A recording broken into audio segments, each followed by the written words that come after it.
On January 20th, 2026, eastern Spain was put to the test.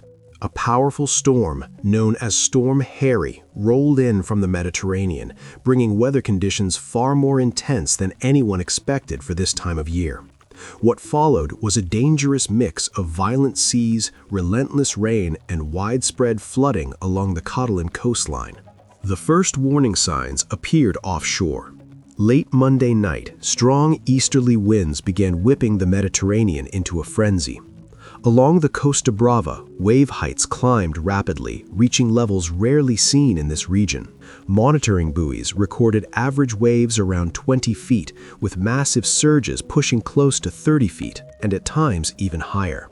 For the Mediterranean, this was extreme. Hour by hour, the storm grew stronger. Heavy waves slammed into the coast again and again, turning the sea into a serious threat not just for boats, but for coastal towns as well.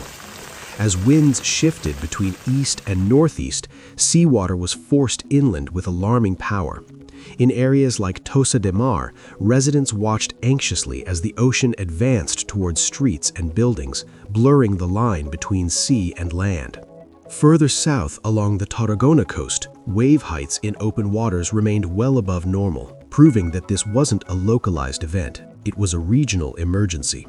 Barcelona knew what was coming. With forecasts predicting waves up to 13 feet near the city, local authorities took immediate action. The city council raised its municipal emergency plan to the highest alert level, preparing emergency crews and warning residents of the growing danger.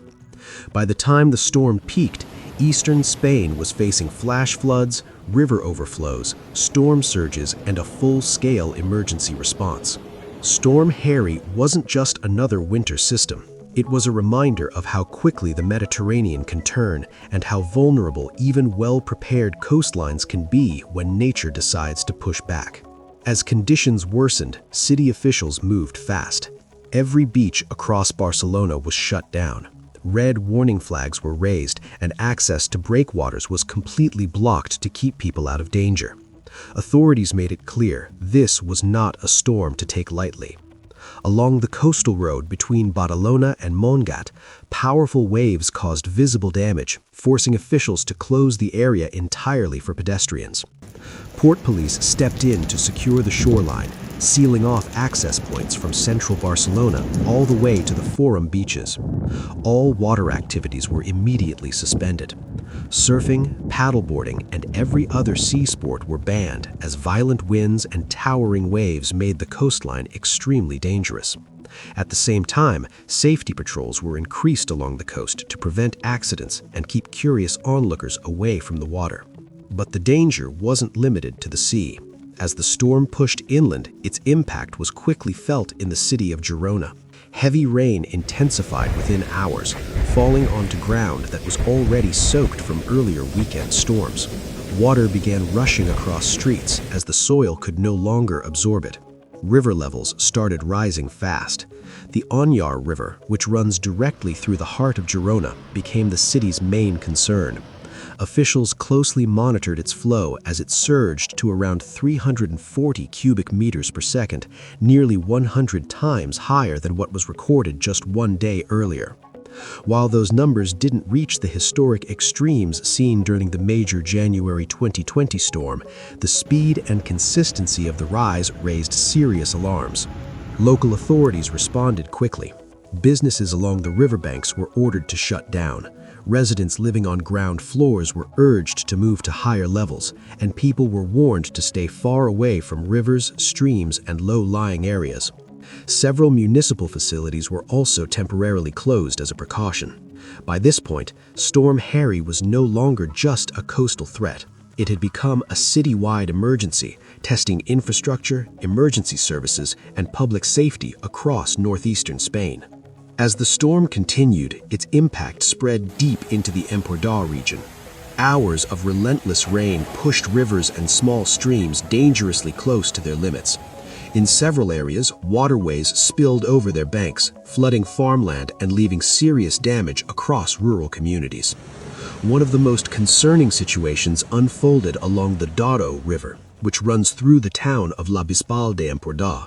Water levels surged to their highest point in years, sharply increasing the risk of flooding throughout the region.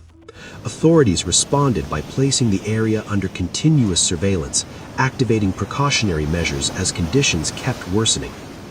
Rainfall totals were especially extreme in the Baix Empordà area. According to regional weather officials, many locations recorded more than 150 liters of rain per square meter in less than 24 hours.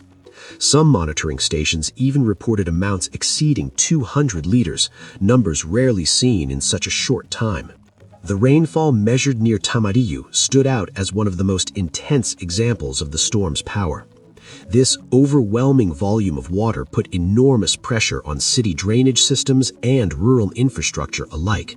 Streets flooded quickly, and access roads became hazardous or completely impassable. Emergency crews were stretched thin. Throughout the day, first responders handled hundreds of storm-related incidents. By 8 p.m. on Tuesday, Catalonia's 112 emergency hotline had received more than 2,300 calls connected to the storm.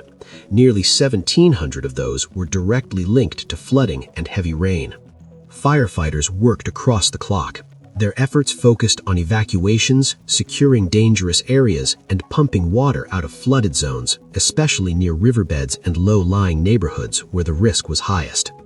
By nightfall, Storm Harry had left its mark across both cities and countryside. And for many communities in northeastern Spain, the danger was far from over. As emergency crews continued their work, one incident underscored the human cost of the storm. In the municipality of Palau Sator, a sudden surge of river water led to a search and rescue operation after a person was swept away along with their vehicle during intense rainfall. Teams were deployed early in the morning, including multiple ground units from the Catalonia Fire Department and specialized rescue personnel. Despite these efforts, authorities later confirmed that Storm Harry had claimed one life in the province of Girona. Officials stressed that the full scale of the damage across the region cannot yet be determined. Many areas remain difficult to access, and assessments will continue once weather conditions improve. Meteorologists also warned that the danger is not over. Although the core of Storm Harry is slowly moving away, similar weather conditions could persist across several regions through Wednesday. In northwestern Spain, a red alert has been issued in Galicia, where waves could reach heights of nearly 30 feet. Cantabria and the Balearic Islands remain under orange alert, while severe wave warnings continue along the coasts of Catalonia and the Valencian community. At the same time, additional rainfall is expected inland and in the Pyrenees as the week progresses. We will continue to monitor this situation closely. This channel is dedicated to providing verified information about natural disasters around the world using official statements and on-the-ground data. Our goal is to raise awareness and keep you informed without exaggeration or unnecessary drama. If you want to stay updated on major weather events and disaster developments, consider subscribing to the channel and turning on notifications so you don't miss future updates. Stay informed and stay safe.